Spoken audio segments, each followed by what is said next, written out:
ನಮಸ್ತೆ ಮಗಳ, welcome to video class.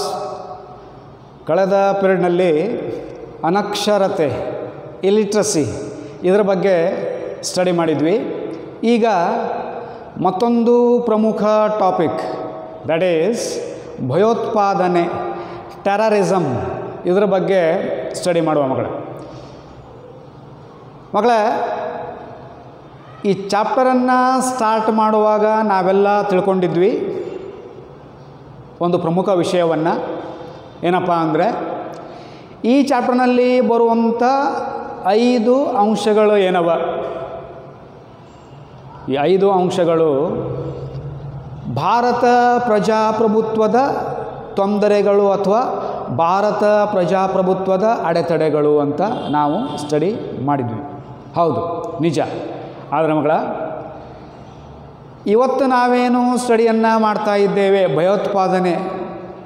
This is not only the threat for Indian democracy, it is the biggest threat for world system. ಜಾಗತಿಕ ಸಮುದಾಯಕ್ಕೆ, ಜಾಗತಿಕ ಒಂದು ವ್ಯವಸ್ಥೆಗೆ ದೊಡ್ಡದಾದಂತಹ ಕಂಟಕ. ಅಂದರೆ ಇದರ ಜೊತೆಗೆ ಮತ್ತೊಂದು ಪ್ರಾಬ್ಲಮ್ ಅದ ಮಗಳ. Today we are facing 2 major problems worldwide. They are, number 1, terrorism, and second one, environmental destruction, ಪರಿಸರ ಅಸಮತೋಲನ. ಸೊ ಹಂಗಾರೆ ಮಗಳ, ಭಯೋತ್ಪಾದನೆ ಎನ್ನುವುದು ಕೇವಲ ಭಾರತದ ತೊಂದರೆಯಲ್ಲ, ಇದು ಇಡೀ ಜಗತ್ತಿನ ತೊಂದರೆಯಾಗಿದೆ. ರೈಟ್ ಮಗಳೇ? ಈ ಬೇಸ್ ಮೇಲೆ ಇವತ್ತು ನಾವು ಈ ಟಾಪಿಕನ್ನು ಸ್ಟಡಿ ಮಾಡುವ ಮಗಳಲ್ಲಿ. ಟೋಟಲಿ 4 ಸೆಗ್ಮೆಂಟ್ಗಳವ.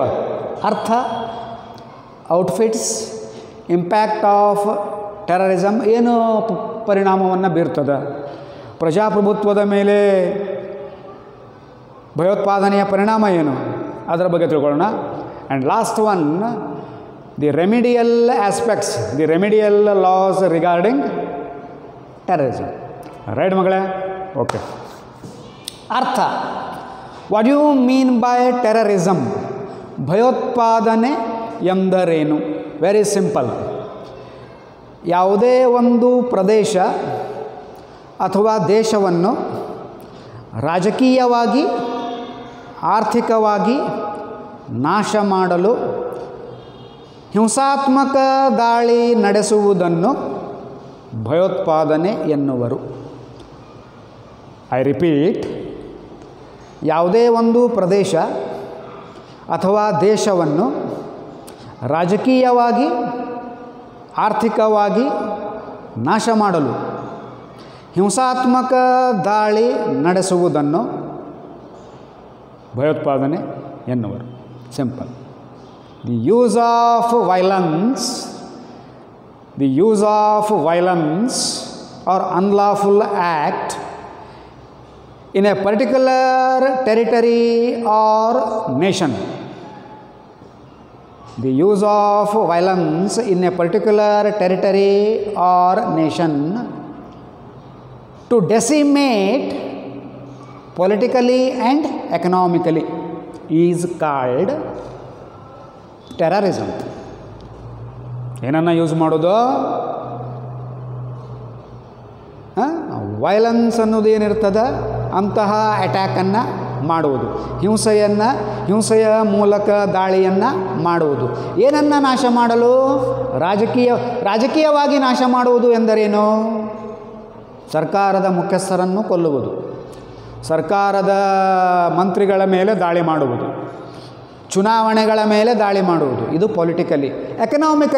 ಎಕನಾಮಿಕಲಿ ಅಂದರೆ ಮುಂಬೈ, ಕೋಲ್ಕತ್ತಾ, ನ್ಯೂ ಡೆಲ್ಲಿ, ಬೆಂಗಳೂರು, ನಾಟ್ ಬ್ಯಾಂಗ್ಳೂರ್, ಬೆಂಗಳೂರು, ಇಂಥ ದೊಡ್ಡ ನಗರಗಳಲ್ಲಿ ದಾಳಿ ಮಾಡೋದು. ನಮ್ಮ ದೇಶದ ಹಾರ್ಟ್ ಅಂತ ಯಾವ ಸಿಟಿಗಳನ್ನು ನಾವು ಕರಿತೇವೆ, ಇವ ದೊಡ್ಡ ಸಿಟಿಗಳು. ಸೊ ಎಕನಾಮಿಕಲಿ ಬ್ಯಾಕ್ಬೋನನ್ನು ಮುರಿಯುವುದು. ಸೊ ಹಂಗಾರೆ ಆರ್ಥಿಕ ದಾಳಿ, ರಾಜಕೀಯ ದಾಳಿ. ಸೊ ಆರ್ಥಿಕ ದಾಳಿ, ರಾಜಕೀಯ ದಾಳಿ ಆಯ್ತಪ್ಪ ಅಂದರೆ ಆಟೋಮೆಟಿಕಲಿ ಸಾಮಾಜಿಕ ದಾಳಿ, ಧಾರ್ಮಿಕ ದಾಳಿ ಎಲ್ಲ ಉಳಿದಂಥ ಎಲ್ಲವೂ ಬಂದುಬಿಡ್ತಾವೆ. ನಮ್ಮ ದೇಶನೇ ಅಭಿವೃದ್ಧಿಯನ್ನು ಹೊಂದಲಿಲ್ಲ ಅಂದರೆ ನಾವೇನಾಗ್ಬಿಡ್ತೇವೆ, ಈ ವಿಷಯಗಳಲ್ಲಿ ರಾಜಕೀಯವಾಗಿ ಸಾಮಾಜಿಕವಾಗಿ, ಧಾರ್ಮಿಕವಾಗಿ, ಶೈಕ್ಷಣಿಕವಾಗಿ ದುರ್ಬಲರಾಗ್ಬಿಡ್ತೇವೆ. ಅವ್ರ ಮೇನ್ ಏನಪ್ಪ, ಯಾರ್ದು? ಭಯೋತ್ಪಾದಕರದು. Attack the nation politically and economically. Simple, ಲಕ್ಷ ಒಳಗೆ ಇಟ್ಕೊಳ್ರಿ. ಯಾವುದೇ ಒಂದು ಪ್ರದೇಶದ ಮೇಲೆ ಹಿಂಸಾತ್ಮಕ ದಾಳಿ ಮಾಡಿ ಆರ್ಥಿಕವಾಗಿ ಮತ್ತು ರಾಜಕೀಯವಾಗಿ ಆ ದೇಶವನ್ನು ನಾಶ ಮಾಡುವುದೇ ಭಯೋತ್ಪಾದನೆ. Using violence in a particular nation or a territory to decimate economically or politically. Simple, right ಮಗಳೇ? ಓಕೆ. ಸಂಘಟನೆಗಳು, what are the outfits of organisations of terrorism or terrorists? ಇಲ್ಲಿ ಬರ್ದೇನೆ, ಇಲ್ಲವ. ಲಷ್ಕರ್ ಇದು ಒಂದು ಭಯೋತ್ಪಾದಕ ಸಂಘಟನೆ. ತಾಲಿಬಾನ್ ಇದು ಒಂದು ಭಯೋತ್ಪಾದಕ ಸಂಘಟನೆ. ಆಲ್ ಖೈದಾ ಇದು ಒಂದು ಭಯೋತ್ಪಾದಕ ಸಂಘಟನೆ. IS Islamic State of Iraq and Syria. ISIS long form ಏನು? IS Islamic State of Iraq and Syria. ಇದು ಒಂದು ಭಯೋತ್ಪಾದಕ ಸಂಘಟನೆ. ಭಾಳವ. ವಿಶ್ವಸಂಸ್ಥೆ ಪಟ್ಟಿ ಮಾಡಿದ, ಅಮೇರಿಕ ಪಟ್ಟಿ ಮಾಡಿದ ಪ್ರಕಾರ 100ಕ್ಕೂ ಹೆಚ್ಚು ಭಯೋತ್ಪಾದಕ ಸಂಘಟನೆಗಳವ. ಕುಖ್ಯಾತ, ಜಗತ್ತಿನಾದ್ಯಂತ ಕೆಟ್ಟ ಹೆಸರನ್ನು ಪಡೆದಂಥ ಸಂಘಟನೆಗಳು ಅಂದರೆ ಇವು ಮಕ್ಕಳೇ: Lashkar A Toiba, Taliban, all Qaeda, ISIS. Right ಮಕ್ಕಳೇ? ಓಕೆ. ದೆನ್ ಪರಿಣಾಮಗಳು, ಇಂಪ್ಯಾಕ್ಟ್ ಆಫ್ ಟೆರರಿಸಮ್, ಭಯೋತ್ಪಾದನೆಯ ಪರಿಣಾಮಗಳು. ಇಲ್ಲ ನೋಡ್ರಿ ಮಕ್ಕಳ, ಇಲ್ಲವ. ನಂಬರ್ 1, ಥ್ರೆಟ್ ಫಾರ್ ಸಾವರ್ನಿಟಿ, ಸಾರ್ವಭೌಮತ್ವಕ್ಕೆ ಸವಾಲು. ಸಾರ್ವಭೌಮತ್ವ ಅಂದರೆ ಏನು ಮಕ್ಕಳೇ? The supreme power of the nation. Nobody can question the sovereignty of the nation. Everybody should follow and abide by the sovereignty. ಸಾರ್ವಭೌಮತ್ವ ಅಂದ್ರೆ ಹಂಗೆ. ಬಟ್ ಭಯೋತ್ಪಾದಕರು ಎಲ್ಲೆಲ್ಲೋ ದಾಳಿ ಮಾಡಿ, ಎಲ್ಲೆಲ್ಲೋ ಅಂದರೆ ದೊಡ್ಡ ದೊಡ್ಡ ನಗರಗಳಲ್ಲಿ ದಾಳಿ ಮಾಡಿ, ದೇಶದಲ್ಲಿ ದಾಳಿ ಮಾಡಿ ಸರ್ಕಾರಕ್ಕೆ ತಲೆನೋವು ಆಗ್ತಾರಂದರೆ, ಜನರನ್ನು ಕೊಲ್ತಾರೆ ಅಂದರೆ, ಜನರಲ್ಲಿ ಭಯವನ್ನು ಹುಟ್ಟಿಸ್ತಾರಪ್ಪ ಅಂದ್ರೆ, it is one of the way of threatening the government, threatening the sovereignty. ಸಾರ್ವಭೌಮತ್ವವನ್ನು ಯಾರು ಹೊಂದಿರುತ್ತಾರೆ? ಸಂವಿಧಾನ ಹೊಂದಿರುತ್ತದೆ, ಸರ್ಕಾರವು ಹೊಂದಿರುತ್ತದೆ. ಇಲ್ಲ ಭಯೋತ್ಪಾದಕರ ದೇಶದ ಮೇಲೆ ದಾಳಿಯನ್ನು ಮಾಡಿ ತಮ್ಮ ಕೈಗೆ ಆಡಳಿತವನ್ನು ತಗೊಂಡ್ರೆ it seems to be the threat for sovereignty, ಸಾರ್ವಭೌಮತ್ವಕ್ಕೆ ಸವಾಲು. ಭಯೋತ್ಪಾದಕರು ಜನರನ್ನು ಕೊಲ್ತಾರ, ಜನರಿಗೆ ಹಿಂಸೆ ಕೊಡ್ತಾರ. ಇದನ್ನು ಸದೆಬಡೆಯಲಿಕ್ಕೆ ಸರ್ಕಾರದ ಕೈಯಲ್ಲಿ ಆಗದಿದ್ದರೆ ಇದು ಏನೆಂದು ಅರ್ಥ? ಇದು ಸರ್ಕಾರಕ್ಕೆ ಮತ್ತು ದೇಶದ ಸಾರ್ವಭೌಮತ್ವಕ್ಕೆ ಧಕ್ಕೆ ಎಂದು ಅರ್ಥ. ರೈಟ್ ಮಕ್ಕಳ? ನೆಕ್ಸ್ಟ್, ಚುನಾವಣೆಗೆ ಅಡೆತಡೆ. ಚುನಾವಣೆಗೆ ಅಡೆತಡೆ ಅವ್ರದ್ದು ಮೇನ್ ಏನಪ್ಪ ಅಂದರೆ, ಈಗಾಗಲೇ ನಾವು have studied that, we come to know that the basic aim of terrorists is destruct economically and politically. ಚುನಾವಣೆ ನಡೀತಪ್ಪ ಅಂದ್ರೆ ಸರ್ಕಾರ ಬರ್ತದೆ. ಸರ್ಕಾರ ಬಂತಪ್ಪ ಅಂದ್ರೆ ಜನಪ್ರತಿನಿಧಿಗಳು ಆಯ್ಕೆ ಆಗ್ತಾರೆ. ಜನಪ್ರತಿನಿಧಿಗಳು ಆಯ್ಕೆಯಾದ್ರಪ್ಪ ಅಂದರೆ ದೇಶ ನಡೀತದೆ. ನೋ, ದೇಶದಲ್ಲಿ ಏನನ್ನು ಹೆಚ್ಚಿಗೆ ಮಾಡುವುದು? ಭಯೋತ್ಪಾದನೆಯನ್ನು ಹೆಚ್ಚಿಗೆ ಮಾಡುವುದು. ಯಾವುದಕ್ಕೆ ತೊಂದರೆ ಕೊಡುವುದು? ಚುನಾವಣೆಗೆ ತೊಂದರೆ ಕೊಡುವುದು. ಚುನಾವಣೆನೇ ಇಲ್ಲ ಅಂದ ಮೇಲೆ ಪ್ರತಿನಿಧಿಗಳು ಇಲ್ಲ, ದೇಶದ ಮುಖಂಡನೂ ಇಲ್ಲ, ಅರಾಜಕತೆ. ಸೊ ಇದೇ ಅವರ ಉದ್ದೇಶ ಆಗಿರ್ತದೆ, ಇದೇ ಬರುವಂಥ ಸಂಭವ ಇರ್ತದೆ.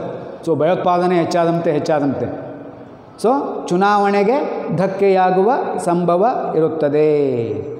The rise of terrorism will lead to the decline of elections, the postponement of elections. ಚುನಾವಣೆನೇ ನಡೆಯುವುದಿಲ್ಲ, ಚುನಾವಣೆಗೆ ಅಡೆತಡೆ. ಚುನಾವಣೆ ಇಲ್ಲಪ್ಪ ಅಂದ್ರೆ ನಮ್ಮ ದೇಶ ಯಾವ ದೇಶ ಆಗುತ್ತಪ್ಪ ಅಂದರೆ ಬ್ರಿಟಿಷ್ ಕಾಲದ ದೇಶ ಆಗಿಬಿಡ್ತದೆ. ಹೇಳೋರಿಲ್ಲ ಕೇಳೋರಿಲ್ಲ. ಸೊ ಹಂಗಾರೆ ಭಯೋತ್ಪಾದನೆಯು ಯಾವುದರ ಮೇಲೆ ಪರಿಣಾಮ ಬೀರಬಲ್ಲದು? ಚುನಾವಣೆಯ ಮೇಲೆ. ಚುನಾವಣೆ ಬೇಕೇ ನಮಗೆ. ಚುನಾವಣೆ ಇಲ್ಲಪ್ಪ ಅಂದ್ರೆ ನಮಗೆ ಏನೋ ಹೇಳೋರಿಲ್ಲ ಕೇಳೋರಿಲ್ಲ. ಚುನಾವಣೆನೇ ನಮ್ಮ ಜೀವಾಳ. ಚುನಾವಣೆಯಿಂದಲೇ ನಾವು ಸರ್ಕಾರವನ್ನು ನಿಯಂತ್ರಿಸುತ್ತೇವೆ. ರೈಟ್ ಮಗಳೇ? ಓಕೆ. ಪ್ರಜಾಪ್ರಭುತ್ವದ ಅವನತಿ, ಡಿಕ್ಲೈನ್ ಆಫ್ ಡೆಮೋಕ್ರಸಿ. ಸೊ ಸರ್ಕಾರಕ್ಕೆ ಸವಾಲು ಒಡ್ಡುತ್ತದೆ ಭಯೋತ್ಪಾದನೆ, ಸಾರ್ವಭೌಮತ್ವಕ್ಕೆ ಸವಾಲು ಒಡ್ಡುತ್ತದೆ, ಚುನಾವಣೆಗಳು ಮುಂದೋಗುವಂಥ ಸಂಭವ ಇರ್ತದೆ, ಚುನಾವಣೆಗೆ ಹೊಡೆತ ಕೊಡ್ತದೆ. ಸೊ ನಮ್ಮ ಈ ದೇಹದ, ನಮ್ಮ ಈ ಜೀವನದ, ನಮ್ಮದು ಅತ್ಯಂತ ದೊಡ್ಡ ಹಕ್ಕು ಅಂದ್ರೆ ರಾಜಕೀಯ ಹಕ್ಕು ನಮ್ಮದು ಮಕ್ಕಳೇ. The political right is the largest right, biggest right which we are having. ರಾಜಕೀಯ ಹಕ್ಕಿನ ಮೂಲಕನ ಎಲ್ಲ ಹಕ್ಕುಗಳನ್ನು ನಾವು ಅನುಭವಿಸ್ತೇವೆ. ನಾವು ಸ್ವಾತಂತ್ರ್ಯದ ಹಕ್ಕು, ಸಮಾನತೆ ಹಕ್ಕು ಆಮೇಲೆ. ಸೊ ನಮಗೆ ರಾಜಕೀಯ ಹಕ್ಕೇ ಇಲ್ಲ ಅಂದಮೇಲೆ, ಮತ ಕೊಡುವ ಹಕ್ಕೇ ನಮಗೆ ಇಲ್ಲ, ಅದಕ್ಕೆ ಹೊಡೆತ ಬಿತ್ತು ಅಂದಮೇಲೆ ಸ್ವಾತಂತ್ರ್ಯ ಎಲ್ಲಿ, ಸಮಾನತೆಯಲ್ಲಿ, ಹಕ್ಕುಗಳು ಎಲ್ಲಿ, ಸೌಲಭ್ಯಗಳು ಎಲ್ಲಿ? So the rise of terrorism will lead to the decline of democratic principles. Democratic principles ಯಾವ ಮಕ್ಕಳೇ? ಸ್ವಾತಂತ್ರ್ಯ, ಸಮಾನತೆ, ಹಕ್ಕುಗಳು, ಸಹಕಾರ, ಸಹಬಾಳ್ವೆ, ಸಹೋದರತ್ವ ಯಾವುದೂ ಇರುವುದಿಲ್ಲ, ಎಲ್ಲ ನಾಶ. So the rise of terrorism will lead to the decline of democracy, the decline of the principles of democracy. Right ಮಗಳೇ? ಓಕೆ. ಸಂವಿಧಾನಕ್ಕೆ ಮಾನ್ಯತೆ ಇಲ್ಲ, ನೋ ಕಾನ್ಸ್ಟಿಟ್ಯೂಷನ್. ಇಷ್ಟೆಲ್ಲ ನಾವು we fought for independence, we fought for our self government. ಹೋರಾಟವನ್ನು ಮಾಡಿದರು. V ಫಾಟ್ ಅಂದರೆ ನಾವು ಹೋರಾಟ ಮಾಡಿದ್ವಿ ಅಂದ್ರೆ ನಮ್ಮ ಹಿರಿಯರು. ಯಾತಕ್ಕಾಗಿ? ನಮ್ಮ ಸಂವಿಧಾನಕ್ಕಾಗಿ, ನಮ್ಮ ಸರ್ಕಾರಕ್ಕಾಗಿ. ಬಟ್ ಭಯೋತ್ಪಾದನೆ ಬೆಳೀತಾ ಹೋಯ್ತಪ್ಪ ಅಂದರೆ there is no scope for the establishment of the constitution. ಸಂವಿಧಾನಕ್ಕೆ ಗೌರವನೇ ಇಲ್ಲ, ಸಂವಿಧಾನವನ್ನು ಹೇಳೋರಿಲ್ಲ, ಕೇಳೋರಿಲ್ಲ, ಅರಾಜಕತೆ. ರೈಟ್ ಮಗಳೇ? ಓಕೆ. ಅಭಿವೃದ್ಧಿ ಕಾರ್ಯ ಕುಂಠಿತ ಅಥವಾ ಆರ್ಥಿಕ ಅಭಿವೃದ್ಧಿ ಕುಂಠಿತ, decline of or hurdle for economic development. ಯಾರು ಭಾರತದಲ್ಲಿ ಭಯೋತ್ಪಾದನೆ ಹೆಚ್ಚಾಗಿದೆ, ಯಾರೂ ಬರೋದಿಲ್ಲ ಭಾರತಕ್ಕೆ. ಇನ್ವೆಸ್ಟ್ಮೆಂಟ್ ಮಾಡೋರು ಬರೋದಿಲ್ಲ, ಕಾರ್ಖಾನೆಗಳು ಸ್ಥಾಪನೆ ಆಗೋದಿಲ್ಲ, ಪ್ರವಾಸಿಗರು ಬರುವುದಿಲ್ಲ, ಟ್ರಾನ್ಸ್ಪೋರ್ಟೇಷನ್ ನಡೆಯುವುದಿಲ್ಲ, ಭಯೋತ್ಪಾದನೆ ಪೀಡಿತ ಆ ಪ್ರದೇಶಕ್ಕೆ ಜನ ಹೋಗುವುದಿಲ್ಲ. So automatically the economic development will decline. ದೇಶದ ಆರ್ಥಿಕತೆಗೆ ದೊಡ್ಡ ಹೊಡೆತ. ಭಯೋತ್ಪಾದನೆಯ ಹೆಸರಿನಲ್ಲಿ ಇವರು ಏನಾಗ್ತದೆ? ದೇಶಕ್ಕೆ ದೊಡ್ಡ ಹೊಡೆತ ಬೀಳುತ್ತದೆ. ಅದಕ್ಕೆ ಮಕ್ಕಳ, ಭಯೋತ್ಪಾದಕರು ತಾವಿಗೆ ಯಾವುದಾದ್ರೂ ನ್ಯೂಸ್ ಪೇಪರ್ನಲ್ಲಿ ನೋಡಿದರೆ ಮುಂಬೈನಲ್ಲಿ ಭಯೋತ್ಪಾದಕ ದಾಳಿ, ಪ್ಯಾರಿಸ್ನಲ್ಲಿ ಭಯೋತ್ಪಾದಕ ದಾಳಿ, ವಾಷಿಂಗ್ಟನ್ನಲ್ಲಿ ಭಯೋತ್ಪಾದಕ ದಾಳಿ. ಯಾವುದಾದ್ರೂ ಹಳ್ಳಿ ಜನರನ್ನು ನಿಜವಾಗಲೂ ಕೊಲ್ಲೋದು ಭಾಳ ಈಸಿ. ಯಾಕಂದರೆ ಪೊಲೀಸರು ಇರೋದಿಲ್ಲ, ಯಾರೂ ಇರೋದಿಲ್ಲ. ಯಾವುದೋ ಒಂದು ಹಳ್ಳಿಯ ಮೇಲೆ ಬಾಂಬ್ ಹಾಕಿದರೆ ಸಾಕಷ್ಟು ಜನ ಸಾಯ್ಬೋದು. ಕೇವಲ ಜನರನ್ನು ಕೊಲ್ಲುವುದಷ್ಟೇ ಭಯೋತ್ಪಾದಕರ ಉದ್ದೇಶವಲ್ಲ. ಅವರ ಉದ್ದೇಶ ಏನು? To decimate politically and economically. ರಾಜಕೀಯವಾಗಿ ಮತ್ತು ಆರ್ಥಿಕವಾಗಿ ಅವ್ರನ್ನ ಏನೋ ನಾಶ ಮಾಡಬೇಕು ಈ ದೇಶವನ್ನು. ಅಂದಮೇಲೆ ಎಲ್ಲಿ ದಾಳಿ ಮಾಡಬೇಕು? ದೊಡ್ಡ ದೊಡ್ಡ ನಗರಗಳು, ಬೆಂಗಳೂರು, ಮುಂಬೈ, ಕೋಲ್ಕತ್ತಾ, ಡೆಲ್ಲಿ, ಪುಣೆ. ಸೊ ಹಂಗಾರೆ ಅವರ ಉದ್ದೇಶ ಏನು? ಏನನ್ನು ನಾಶ ಮಾಡುವುದು? ಆರ್ಥಿಕ ಅಭಿವೃದ್ಧಿಯನ್ನು, ಆರ್ಥಿಕ ಅಂಶಗಳನ್ನು. ಅವ್ರ ಉದ್ದೇಶನ ಅದು. ರೈಟ್ ಮಗಳೇ? So one of the another important impact of terrorism is it will definitely lead to the decline in economic growth, economic development. Right ಮಕ್ಕಳ? ನೆಕ್ಸ್ಟ್, ದುರ್ಬಲ ನಿರ್ಧಾರಗಳು. The result of terrorism, the impact of terrorism will definitely leads to weak decisions. 1999 ಮಕ್ಕಳ ತಾವೆಲ್ಲ ಕೇಳಿರ್ತೀರಿ. ಭಾರತದ ವಿಮಾನವನ್ನು ಕಂದಹಾರ್ ಇಲ್ಲಿ ಅಫ್ಘಾನಿಸ್ತಾನಕ್ಕೆ ಅಪಹರಣ ಮಾಡ್ಕೊಂಡು ಹೋದರು. ನಮ್ಮ 160ರಿಂದ 170 ಪ್ರಯಾಣಿಕರನ್ನು ನಾವು ಬಿಡಿಸ್ಕೊಳ್ಳಿಕ್ಕೆ 5 ರಿಂದ 6 ಭಯೋತ್ಪಾದಕರನ್ನು ಭಾರತ ಬಿಡುಗಡೆ ಮಾಡಬೇಕಾಯ್ತು. 1995-96ರಲ್ಲಿ ಅಂದಿನ ಗೃಹ ಮಂತ್ರಿಗಳ ಮಗಳನ್ನೇ ಅಪಹರಣ ಮಾಡಿದರು. ಆವಾಗ ಸರ್ಕಾರ ಇಬ್ಬರು ಭಯೋತ್ಪಾದಕರನ್ನು ಬಿಡಬೇಕಾಯ್ತು. ಹಿಂಗೆ ಮಕ್ಕಳ, ಭಯೋತ್ಪಾದಕರು ಸರ್ಕಾರಕ್ಕೆ ಒತ್ತಡ ಹಾಕಿ ತಮ್ಮ ಕೆಲಸವನ್ನು ಮಾಡಿಕೊಳ್ಳಬಹುದು. ಸೊ ಇದು ಕೆಲವೊಮ್ಮೆ ದುರ್ಬಲ ನಿರ್ಧಾರಗಳಿಗೆ ಕಾರಣವಾಗುತ್ತದೆ. ರೈಟ್ ಮಕ್ಕಳೇ? ನೆಕ್ಸ್ಟ್ ಓಕೆ ಬರ್ರಿ ಈಗ ಹೀಗೆ ನೋಡೋಣ. ಕಾನೂನುಗಳ ಬಗ್ಗೆ ತಿಳ್ಕೊಳ್ಳೋಣ. ಈಗ ಕಾನೂನುಗಳು ಯಾವ್ಯಾವ ಕಾನೂನುಗಳವಪ್ಪ ಭಯೋತ್ಪಾದನೆಗೆ ಸಂಬಂಧಿಸಿದಂತೆ, ಭಯೋತ್ಪಾದನೆಯ ನಿರ್ಮೂಲನೆಗೆ ಸಂಬಂಧಿಸಿದಂತೆ? Number 1 UAPA, unlawful activities prevention act. Unlawful ಅಂದರೆ ಕಾನೂನು ವಿರೋಧಿ ಚಟುವಟಿಕೆಗಳ ನಿಯಂತ್ರಣ ಕಾಯ್ದೆ. It is established in the year 1950. UAPA, unlawful activities prevention ಆ್ಯಕ್ಟ್. ರೈಟ್ ಮಕ್ಕಳೇ? 1. Number 2 MISA, MISA, maintenance of internal security act. Maintenance of internal security act. This act is being implemented in 1980, 1980. ಯಾವುದೋ MISA. Okay ಮಕ್ಕಳೇ? POTA, POTA, prevention of terrorism act. It is not in the existence now. ಈಗ ಜಾರಿಯಲ್ಲಿಲ್ಲ ಇದು. POTA 2003 ಬಂದಿತ್ತು ಮಕ್ಕಳ. ಇದು prevention of terrorism act, POTA. Next TADA, Sanjay Dutt.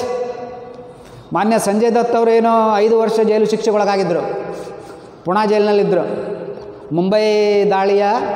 Mumbai bomb blast ಆ ಕೇಸ್ನಲ್ಲಿ 5 ವರ್ಷ ಶಿಕ್ಷೆಗೊಳಗಾದ.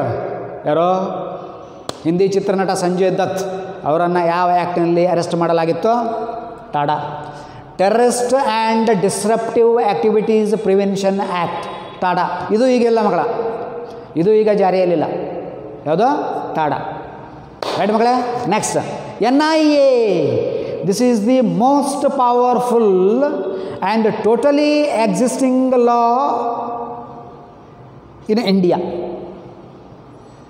in India at present. Most powerful, and presently it is existing with most powers. It is powerful. ಸದ್ಯಕ್ಕೆ ಭಾರತದಲ್ಲಿ ಅತ್ಯಂತ ಪರಿಣಾಮಕಾರಿಯಾಗಿ ಜಾರಿಯಲ್ಲಿರುವಂಥ ಕಾನೂನು ಅಂದರೆ, ಭಯೋತ್ಪಾದಕ ನಿಷೇಧ ಕಾನೂನು ಅಂದರೆ NIA, national investigating agency. National investigating agency, ರಾಷ್ಟ್ರೀಯ ತನಿಖಾ ದಳ. ಇಟ್ ಈಸ್ ಇಂಪ್ಲಿಮೆಂಟೆಡ್ ಇನ್ 2008. ನೀವು ಕೇಳಿರ್ಬೋದು, ಸಣ್ಣ ಮಕ್ಕಳಿದ್ರಿ ನೀವು ಆವಾಗ. 2008ರಲ್ಲಿ ಮುಂಬೈ ದಾಳಿ ಆಯಿತು, ಭಯೋತ್ಪಾದಕ ದಾಳಿ. 165 ನಾಗರಿಕರನ್ನು ಕೊಂದರು ಅವರು ಭಯೋತ್ಪಾದಕರು ಮುಂಬೈದಲ್ಲಿ. ಆ ದಾಳಿಯ ಕೆಲವೇ ದಿನಗಳ ನಂತರ, ಕೆಲವೇ ದಿನಗಳಲ್ಲಿ ಜಾರಿಗೆ ಬಂದಂಥ ಕಾನೂನು NIA. ಇದೇ ಮಕ್ಕಳ, ಇದೇ ಕಾನೂನಿನ ಪ್ರಕಾರವೇ ನೀವು ಬೇರೆ ಯಾವುದಾದ್ರೂ ಔಟ್ ಆಫ್ ಸ್ಟೇಟಿಗೆ ಹೋಗಬೇಕಾದ್ರೆ ಬಸ್ ಟಿಕೆಟು, ಟ್ರೈನ್ ಟಿಕೆಟು ಮಾಡಲಿಕ್ಕೆ ಹೋದರೆ, ಟ್ರೈನ್ ಟಿಕೆಟು ಬುಕ್ ಮಾಡಲಿಕ್ಕೆ ಹೋದರೆ ನಿಮ್ಮ ಐ ಕಾರ್ಡನ್ನು ಕೇಳುವ ಕಾನೂನನ್ನು ಜಾರಿಗೆ ತಂದಂಥ ಕಾಯ್ದೆ ಯಾವುದು? ಇದೆ. Bus ticket, train ticket, aeroplane ticket, ಆಮೇಲೆ ನಿಮ್ಮ ಪ್ರವಾಸ ಮಾಡುವಾಗ ನಿಮ್ಮ ಆಧಾರ್ ಕಾರ್ಡು ಅಥವಾ ನಿಮ್ಮದು ಐ ಕಾರ್ಡು ಎಲ್ಲ ಚೆಕ್ ಮಾಡುವ ಕಾನೂನನ್ನು ಜಾರಿಗೆ ತಂದಂಥ ಕಾನೂನು ಯಾವುದು? NIA, national investigating agency. The most powerful act against the terrorism. Right ಮಕ್ಕಳೇ? Okay. Then COCA, Karnataka organisational crime act. Karnataka organisational crime act, Karnataka ಸಂಘಟಿತ ಅಪರಾಧ ಕಾಯ್ದೆ, KOCA. ಮಹಾರಾಷ್ಟ್ರದೊಳಗದು ಮಕ್ಕಳ. ಇದು ಫಸ್ಟಿಗೆ ಜಾರಿಗೆ ತಂದಿದ್ದು ಮಹಾರಾಷ್ಟ್ರವೇ. ಅದ್ಯಾವುದು? Maharashtra organisational crime act. Important ಅಂದ್ರೆ ಮಕ್ಕಳ, ಫಸ್ಟ್ 5 ಕಾನೂನುಗಳೇನವ ಕೇಂದ್ರ ಸರ್ಕಾರ ಜಾರಿಗೆ ತಂದದ. ಕೋಕಾ ಏನದ? ಕರ್ನಾಟಕ ಸರ್ಕಾರ. ಯಾವ ಸರ್ಕಾರ? ಕರ್ನಾಟಕ ಸರ್ಕಾರ. ರೈಟ್ ಮಕ್ಕಳೇ? ಸೊ ಸರಿಯಾಗಿ ಇವುಗಳನ್ನು ತಿಳ್ಕೊಳ್ರಿ. ಪ್ರಜಾಪ್ರಭುತ್ವಕ್ಕೆ ಸವಾಲಾಗಿ ಯಾವ್ಯಾವ ಪರಿಣಾಮಗಳನ್ನು ಬೀರುತ್ತದೆ ಇದದ ಇಲ್ಲೇ ಕಾನೂನುಗಳವ ಯಾವ್ಯಾವುದು UAPA, MISA, POTA, TADA, NIA, COCA. Right ಮಗಳೇ, ರೈಟ್. So next ಪೀರಿಯಡ್ನಲ್ಲಿ